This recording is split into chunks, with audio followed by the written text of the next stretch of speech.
Pessoal, o vídeo de hoje é sobre fadiga da adrenal.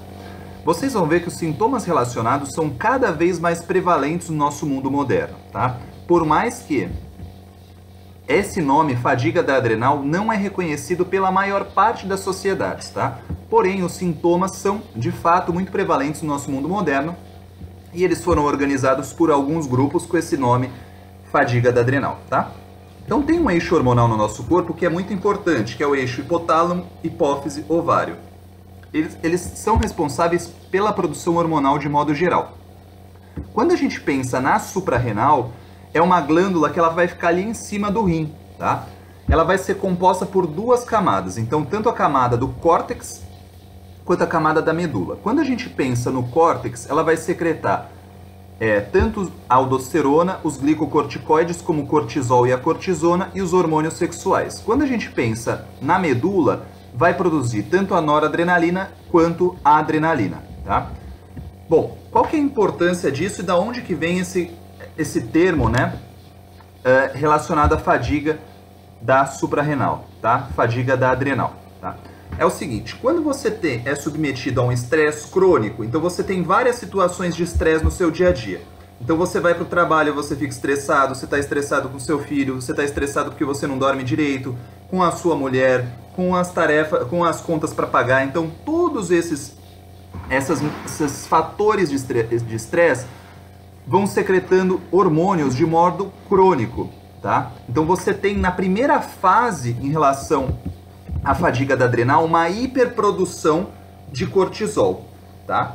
No entanto, essa hiperprodução, muito cortisol liberado, que é o hormônio responsável para você lidar com o estresse, com o tempo você vai fadigando, você vai cansando essa glândula. Com isso, você diminui a produção, que é a segunda etapa, ou seja, que de hipocortisolismo, uma baixa de cortisol, tá? Então, isso é importante porque o cortisol ele vai atuar em vários sistemas, então desde o sistema imunológico até ali, isso vai envolver o quê? Vai envolver inflamação crônica principalmente, alergias, dermatites. Por quê? Porque você tem o comprometimento desse sistema imunológico, tá?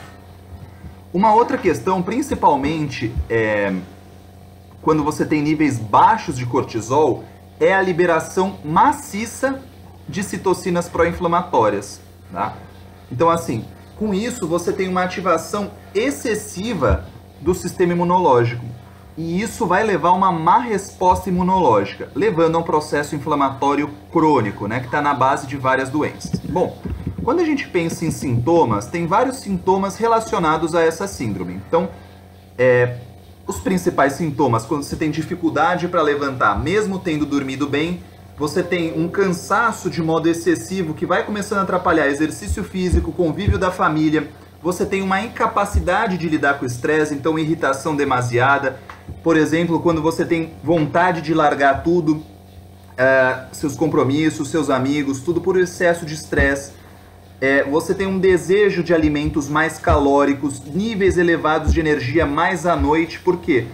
Porque você tem relação com cortisol e o período matutino, né, o período da manhã, então à noite você aumenta a sua disposição, como eu falei, o sistema imunológico enfraquecido e a atuação em concentração, problemas de hipotensão, principalmente hipotensão postural, quando você está sentado e levanta, são vários sintomas. Eu vou deixar aqui na descrição os sintomas e depois vocês dão uma olhada, tá bom? Bom, a questão do diagnóstico é difícil. Primeiro, o mais importante é você fazer a exclusão de causas mais graves. Então é câncer, uma insuficiência cardíaca, uma doença inflamatória grave, tudo isso deve ser excluído. Aí você tem alguns métodos, principalmente alguns grupos acham válido fazer o cortisol salivar, tem algumas estratégias. Esse ponto eu não queria entrar porque fica para um outro vídeo, senão vai ficar muito extenso. Esse vídeo de 5 minutos já tá bom para explicar isso. Então a síndrome basicamente é isso. Então você tem uma glândula que pelo estresse ela é hiperestimulada. Essa hiperestimulação leva à fadiga dessa glândula que de modo consecutivo você tem uma hipoprodução de cortisol. Tudo bem, pessoal? Espero que tenha ficado claro. Não se esqueça de entrar aqui no meu Instagram e se inscrever no canal e deixar o seu curtir. Tudo bem? Até a próxima.